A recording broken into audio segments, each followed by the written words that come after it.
जय हिंद साथियों, स्वागत है आप सभी का आपके अपने YouTube चैनल पर। दोस्तों, आज की इस वीडियो में मैं आप कराऊंगा साइंस के जो सामान्य साइंस है मीन्स जो हर एग्जाम में पूछी जाती है उसके 45 क्वेश्चन। तो शुरू करता हूं दोस्तों बिना किसी देरी के। फर्स्ट क्वेश्चन है U235 यानी कि यूरेनियम 235 और यूरेनियम 238 को क्या कहते हैं? तो इनको बोलते हैं आइसोटोप। सबसे हल्का परमाणु कौन सा होता है? तो इसका सही जवाब हो जाएगा आपका ऑप्शन नंबर ए हाइड्रोजन। और ये सबसे आवर्त सारणी में सबसे पहले आता हाइड्रोजन और इस साइड में आपको पड़ेगा 2 नंबर में हीलियम। डॉक्टर हरगोविंद खुराना, इनको नोबेल भी मिला था दोस्तों, को किस खोज के लिए नोबेल पुरस्कार दिया गया था? तो डीएनए विभाजन के लिए इनको नोबेल पुरस्कार दिया जाता है। और नोबेल की अगर हम बात करें तो ये 6 श्रेणी में नोबेल पुरस्कार दिया जाता है। निम्न में से नाभिकीय संलयन प्रक्रिया कौन सी होती है?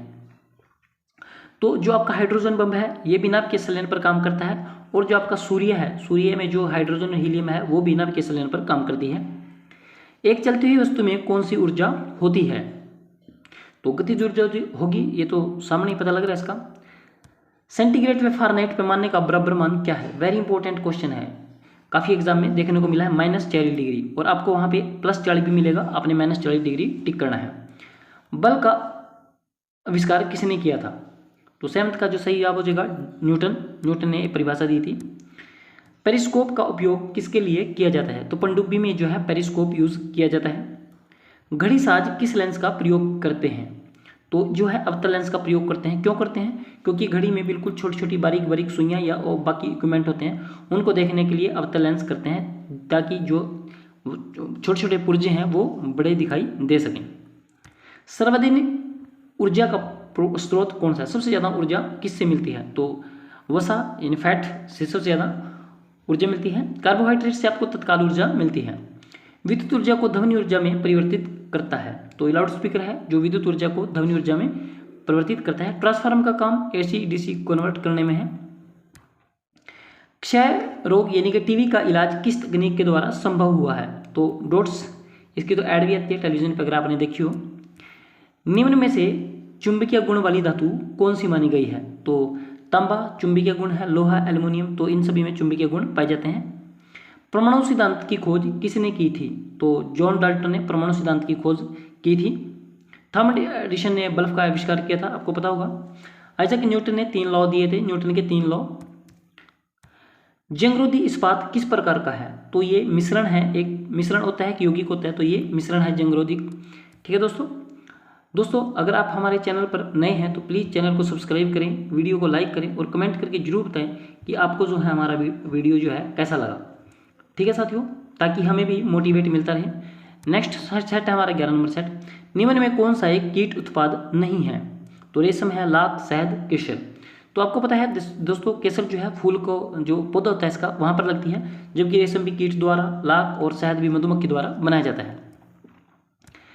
यांत्रिक ऊर्जा से विद्युत ऊर्जा में परिवर्तन करने वाला उपकरण कौन सा होता है? तो अब की बार क्या है, यांत्रिक ऊर्जा को विद्युत ऊर्जा में कन्वर्ट करना है आपने, तो इसके लिए जो है जनरेटर ये काम करता है दोस्तों। नेक्स्ट है संवेग का नियम क्या कहलाता है? तो 3rd का सही जवाब हो जाएगा न्यूटन का दूसरा नियम है, संवेग का नियम कहता है। और तृतीय नियम क्या है? क्रिया प्रतिक्रिया है। और पहले नियम को क्या बोलते हैं? जड़त्व का नियम।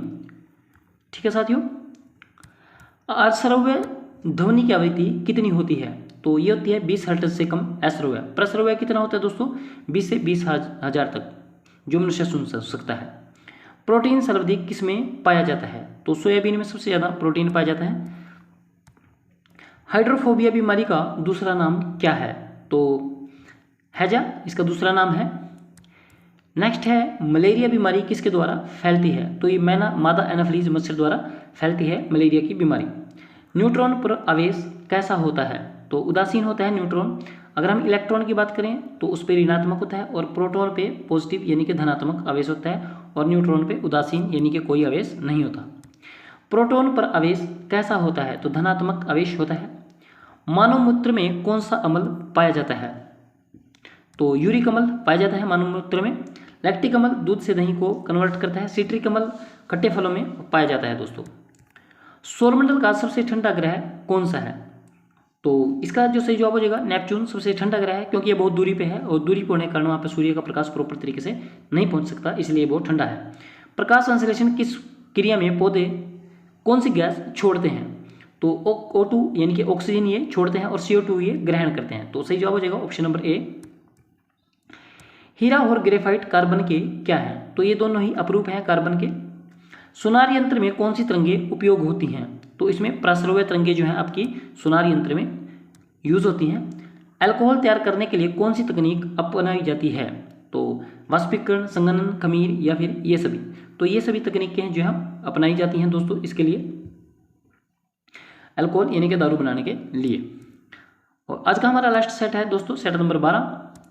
फर्स्ट क्वेश्चन है, वर्षामापी यंत्र को क्या कहा जाता है? तो बैरोमीटर तो आपको पता है वायु दाब के लिए यूज होता है, और सिस्मोग्राफ भूकंप के लिए है, और रेन गेज जो है, रेन वैसे भी नाम इंग्लिश में रेन बोलते हैं वर्षा को, तो रेन गेज क्या करता है? वर्षामापी के यूज में आता है। पृथ्वी तल पर ऊर्जा का सबसे बड़ा स्रोत क्या है? तो बिल्कुल सिंपल क्वेश्चन है, सबसे ज़्यादा ऊर्जा जो है हमें सूर्य के प्रकाश से मिलती है। उसके बाद है, किस ठोस को सीधे वाष्प में बदलना क्या कहलाता है? तो ठोस आपके पास चीज़ है उसको सीधा वाष्प में कन्वर्ट करना क्या कहलाता है? तो उदातीकरण इसको बोलते हैं, या ऊर्ध्वपातन भी इसको बोलते हैं, ऊर्ध्वपातन। और अगर मैं इसका पातन है सॉरी अगर इसका एग्जांपल दूं, कपूर, जैसे आप घरों पे कपूर जलाते हैं, आप पूजा पाठ करते हैं, तो कपूर में आग लगाएंगे तो वो कोई भी पीछे राख या कोई भी ऐसा डस्ट पार्टिकल नहीं छोड़ेगा और सीधा वाष्प में कन्वर्ट हो जाएगा। कपूर इसका सबसे बढ़िया एग्जाम्पल है। घरों में विद्युत सप्लाई कितने वाट की होती है? तो 220 वाट घरों में जो है विद्युत सप्लाई होती है।